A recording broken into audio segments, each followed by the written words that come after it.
would definitely be a huge surprise if one of the giants in the group B drops the ball and doesn't get one of those slots. But that does mean that we'll have some newcomers in the knockoff stages, in the playoffs as well.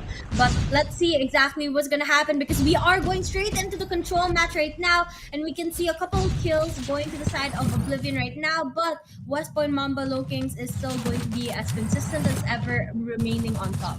Yep, back and forth we go. DVK can drop lives, but they just need to make sure they pull off a super sneaky attack.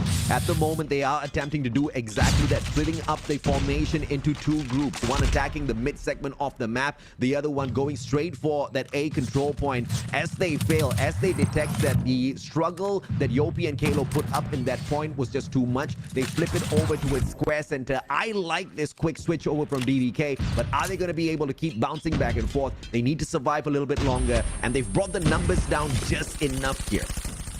Yep, it is exactly. It's actually a pretty good situation considering how bad the search and destroy game was. So hopefully they're able to keep this up. Maybe do a little bit better when they are on the defending team. But for now, we can see that the players of West Point Mamba Low Kings, trying to end the round quickly, is going to knock out 6 of the players of Oblivion in a matter of a couple of seconds. And now we are down to the last couple of lives. And the kill feed, unfortunately, it's mostly blue in favor of the side of West Point Mamba Low Kings, and they're just so dominant when it comes to the gunfights here. Yeah, as soon as I said DVK was keeping the numbers all equal, West Point once again kicked it into high gear. 9 more seconds to go. West Point is making sure DVK goes nowhere near those control points. They're moving on in, funneling them, making sure they shut down the mid segment of the map. And PJ is going to make sure they do not get out of galleries. And West Point wins that with an easy shutdown onto DVK through the strategies and the supreme gunfights. But DVK now on defense, and the advantage was Abe. Yep. Now, as we know, in raid specifically, it's easier to be that defending team in control. So hopefully, we had a good start for the first half of the first round. So let's see if Oblivion's going to be able to keep up the momentum here as they switch to the defending side and Low Kings are now the attackers. Now, we can see that PJ is actually playing it pretty aggressively here, trying to get those power positions instead of where DVK is supposed to be. And he pulls out the Annihilator as well, getting a triple kill there, trying to get one more. Let's see if he's going to be able to spot Steve here. And there you have it. He gets that 4th kill. Continues walking around trying to slay every single player that comes into contact with him, and that Fennec that he's holding as well can be so deadly when he spots a person. It is going to be deadly. A couple of tags coming on through, but not enough to put them down just yet. So he sends out the hunter-killer drone just to scramble their positions just a tad bit. Head glitches don't work against PJ. PJ's the man. Hits a double, continues to rotate around. The players are just not attacking PJ from the back, and he continues to run rampant. And in the meantime, that B control point disappears from the control of DVK. Yep, and now we can see that DVK, they're trying to stay alive here because they are down to 7 lives, but West Point Mamba Low Kings showing no mercy towards them. It's just rushing this area where in the kitchen where they're all stacked up at, and they're trying to get as many kills because they just need 6 more to end the round. But Badman here with triple kill. Sadly we were not able to see it, but triple kill on the kill feed, and now Oblivion down to the last 5 lives. They are slowing down the game, playing it like a search and destroy one, hiding around.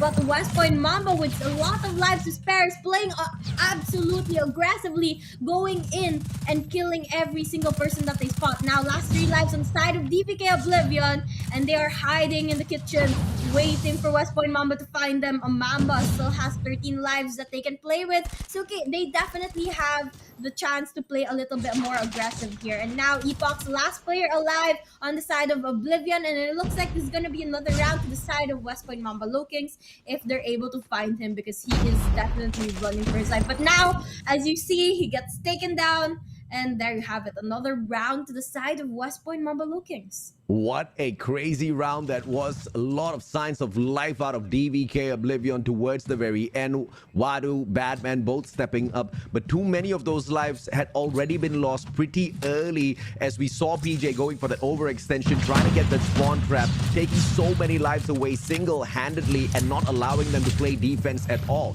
West Point Mamba LOWKINGS are on the offensive even when they are on the defensive. DVK continues to struggle, but this is still a winnable round.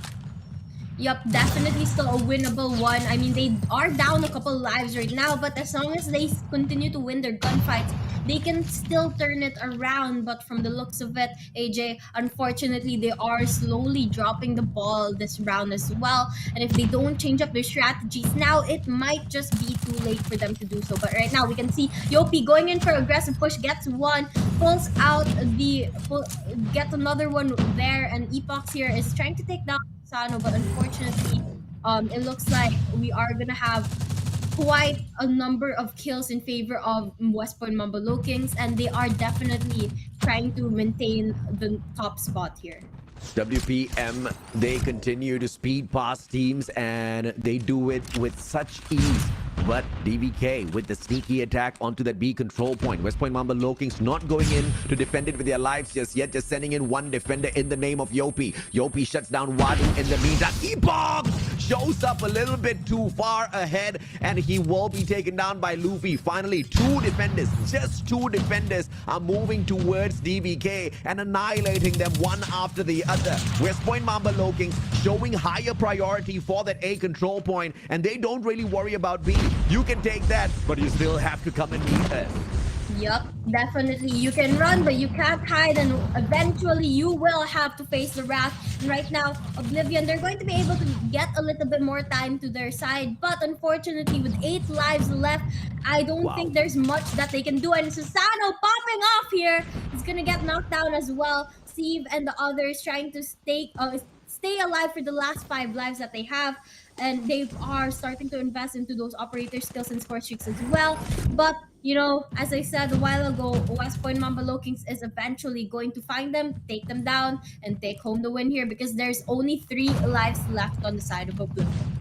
10 lives for the side of West Point Mamba LOWKINGS. It's an uphill battle, no doubt whatsoever, but Oro starts off on the right foot, Wadu as well, but they lose Steve in the meantime. 2 more players versus 8 lives on the side of West Point. Oro knows where to expect them from, but it's a stack of players that he deals with. It is now a 1v8. Wadu holding on the fate of DVK of control in this matchup. He gets the first one. Can he get the second? Yes, he almost does. And who else but PJ to drop the final bomb on the players of DVK. They take control as well. I mean, as we said, even before any of the matches started, PJ is in top MVP form.